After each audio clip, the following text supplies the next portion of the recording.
أما بعد فأعوذ بالله من الشيطان الرجيم بسم الله الرحمن الرحيم قال الله تبارك وتعالى في القرآن المجيد والفرقان الحميد اقرأ باسم ربك الذي خلق خلق الإنسان من علق۔ ماشاء اللہ آپ حضرات یہاں پر پڑھنے کے لیے آئے ہیں، تعلیم حاصل کرنے کے لیے آئے ہیں۔ اس میں چھوٹے بچے بھی ہیں جن کو ابتدا سے پڑھایا جاتا ہے، شروع سے پڑھایا جاتا ہے۔ اللہ تعالیٰ نے یہ سورہ اقرا سب سے پہلے نازل فرمائی۔ پورے قرآن پاک میں سب سے پہلے سورہ اقرا نازل ہوئی، یعنی جب حضور صلی اللہ علیہ وآلہ وسلم کو نبی بنایا گیا تو سب سے پہلے سورہ اقرا نازل ہوئی۔ یہ پہلا حکم ہے اللہ کا۔ ہمارے دین میں سب سے پہلا حکم کیا آیا؟ اقرا بسم ربک الذی خلق، پڑھیے اپنے پروردگار کے نام سے جس نے کہ انسان کو بنایا ہے۔ اپنے پروردگار کے نام سے پڑھیے، اللہ کے نام سے پڑھیے، یعنی پڑھائی شروع کرنے میں بھی بسم اللہ پڑھنا ضروری ہے، اللہ کا نام لینا ضروری ہے۔ جس طرح سے کوئی بھی کام شروع کریں گے تو اس میں بسم اللہ پڑھنا ضروری ہے۔ کل امر ذی بال لم یبدأ فیہ بسم اللہ فہو اجزم، جو بھی کام ہو محتم بالشان، بڑا سے بڑا کام، اگر بسم اللہ سے شروع نہیں کیا تو وہ ناقص رہ جائے گا، ابتر رہ جائے گا۔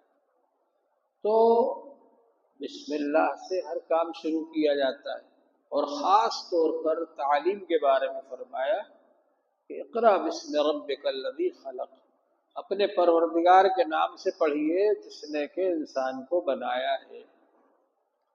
اللہ کے نام سے شروع کرنا ہے، اس لیے سب سے پہلے بسم اللہ پڑھائی جاتی ہے۔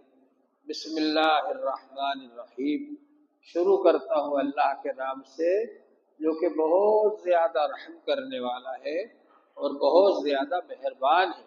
اس نے اپنی رحمت سے ہم کو اس قابل بنایا کہ ہم کچھ پڑھ سکیں، تو اللہ تعالیٰ ہی کے نام سے ہم شروع کرتے ہیں پڑھنا۔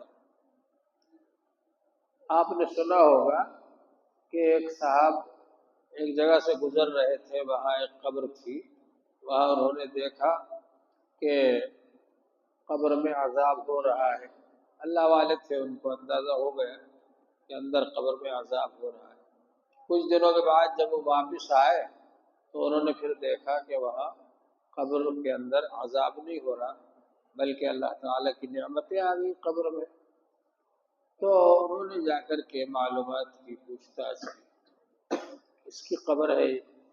پتہ چلا کہ وہ فلاں صاحب کی قبر ہے۔ ان کے گھر گئے تلاش کرتے کرتے، ان کے گھر والوں سے پوچھا کہ بھائی یہ کیسے آدمی تھے؟ تو پتہ چلا کہ آدمی تو زیادہ اچھے نہیں تھے، وہ ایسے ہی تھے۔ تو کہا کہ ابھی کچھ دنوں پہلے تم لوگوں نے کوئی کام کیا ان کے لیے؟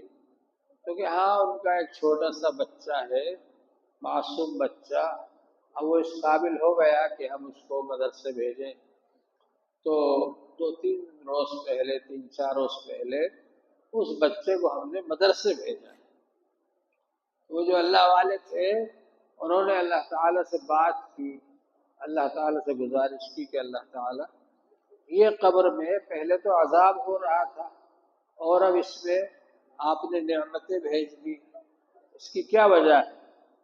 تو اللہ تعالیٰ نے فرمایا کہ اس کے معصوم بچے نے بسم اللہ الرحمن الرحیم شروع کیے، تو ہماری غیرت نے اس بات کو گوارا نہیں کیا کہ اس کا معصوم بچہ اپنی ٹٹلاتی ہوئی زبان سے یہ کہے بسم اللہ الرحمن الرحیم، ہم کو رحمان الرحیم کہے، رحم کرنے والا مہربان کہے، اور ہم اس کے باپ کو عذاب دیں، اس لیے ہم نے عذاب اٹھا لیا۔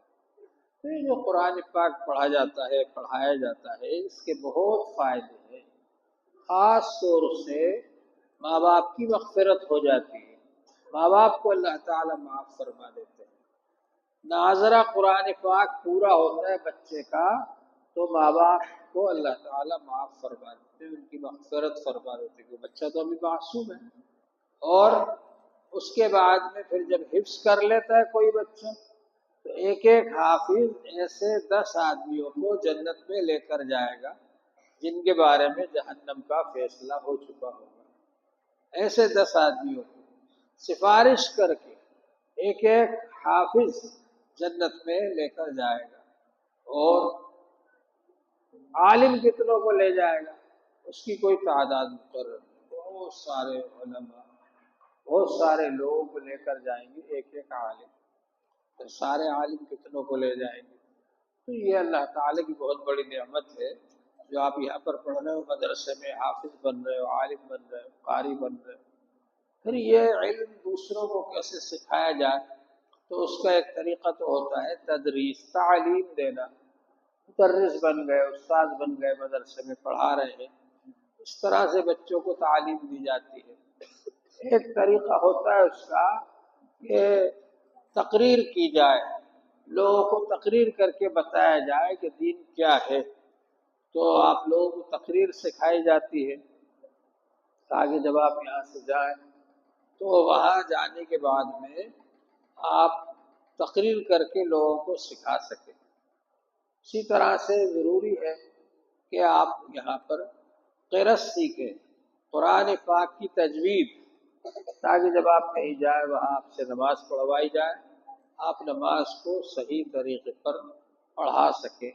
مسائل سیکھیں جس میں بتایا جائے کہ نماز یہ جو ہم پڑھ رہے ہیں اس کو کس طریقے سے پڑھنا چاہیے، صحیح طریقہ کیا ہے نماز پڑھنے کا، سنتیں کس طرح سے ادا کی جائیں نمازوں کی، مستحبات کس طرح سے ادا کیے جائیں تاکہ نماز کامل مکمل طریقے سے ہو جائے. تو یہ سب چیزیں یہاں سیکھنا ہے. آپ کو سیکھنے کے لیے آئے ہیں آپ یہاں. جتنا زیادہ وقت دیں گے، استاذوں کے پاس بیٹھیں گے، سیکھیں گے، اتنا ہی آپ کا فائدہ ہے. تو کوشش یہ کرنا چاہیے کہ اس پروگرام میں بھی پابندی کے ساتھ میں رہیں. میں کلاس میں نماز میں ہم کہتے ہیں پابندی سے رہو، اسی طرح سے یہ جو ہے انجمن کا پروگرام، اس میں بھی پابندی سے رہنا ضروری ہے ہر طالب علم کے لیے، تاکہ آپ کے اندر جو بولنے کی صلاحیت ہے وہ ظاہر ہے. انسان کے اندر اللہ تعالیٰ نے بہت ساری صلاحیتیں رکھی. حضور پاک صلی اللہ علیہ وآلہ وسلم نے ارشاد فرمایا ہے الناس معادن كمعادن الذهب والفضة خيارهم في الجاہلیت خيارهم في الاسلام اذا فقهوا. انسان کھدانے ہیں جیسے سونے اور چاندی کی کھدانے ہوتی ہیں. ان میں جو لوگ جاہلیت کے زمانے میں اچھے تھے، صلاحیت والے تھے، وہ اسلام کے زمانے میں بھی اچھے رہیں گے جبکہ وہ علم حاصل کر لیں، دین کا علم حاصل کر لیں گے تو پھر ان کی وہ صلاحیتیں ظاہر ہوں گی کہ حافظہ کتنا اچھا ہے، بولنا کتنا اچھا آتا ہے، جو جو ان کے اندر صلاحیتیں ہیں وہ ظاہر ہوں گی. تو یہ صلاحیتیں کیسے ظاہر ہوں گی؟ جب آپ ان پر محنت کریں گے. بولنا سیکھیں، آپ تقریر کرنا سیکھیں، اس کی مشق کریں، قرأت سیکھیں، اس کی مشق کریں، یہ سب صلاحیتیں ظاہر ہوں گی. عربی بولنا سیکھیں، اس کی مشق کریں تو یہ سب صلاحیتیں ظاہر ہوں گی. تو یہ آپ کو سکھانے کے لیے انجمن کا پروگرام رکھا جاتا ہے، منعقد کی جاتی ہے انجمن. اس میں ذوق و شوق کے ساتھ میں شریک ہو، پہلے سے تیاری کر کے آئے تاکہ جس مقصد کے لیے وہ انجمن کو رکھا گیا ہے اس میں کامیابی ہو. اور ماشاءاللہ آپ حضرات نے یہاں پر رہتے ہوئے جو کچھ سیکھا ہے اس کو آپ بعد میں جا کر کے لوگوں کو سکھا سکیں، کیونکہ ہمارا جو مذہب ہے یہ تبلیغ کا مذہب ہے، تعلیم دینے والا مذہب ہے. صرف یہ نہیں کہ خود اچھے بن جائیں بلکہ دوسروں کو بھی اچھا بنانا ہے، دوسروں کو بھی سکھانا ہے. تو اس کا اہتمام ہونا چاہیے. اور بہرحال میں آپ لوگوں کے درمیان میں رہا 3 دن تک، آج مغرب تک ہوں یا مغرب کے بعد پھر اعتکاف ختم ہو جائے گا. تو جب دیکھتا ہوں بچوں کو، جو بچے اچھے محنت سے پڑھ رہے ہیں تو دل خوش بھی ہوتا ہے ان کے لیے دعائیں بھی کرتے ہیں کہ اللہ ان کو اور آگے بڑھائے۔